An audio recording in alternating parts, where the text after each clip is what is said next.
DJT stock analysis. Overall, tomorrow, Monday and onward. Is it a buy or not? Watch this 1 minute video till the end to find out. Yeah, so I'm very open to buying this thing. Like, yeah, Friday, like, it was also like 15% up, so that's phenomenal.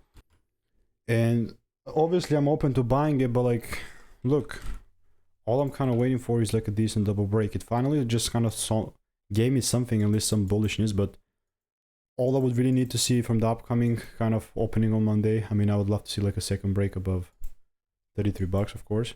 And if that's the case, then yeah, I mean, the rules are going to be met. Other than that, I'll definitely continue to keep you updated. If you want to learn to trade stocks full time in 40 to 70 days, click the first link in the description and all reviews are 5 stars. See you in the next one.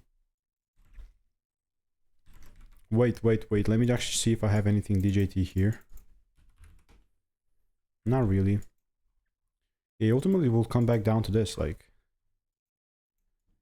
really not much to it. I mean, it will not look like this if we start breaking below 25 bucks for sure.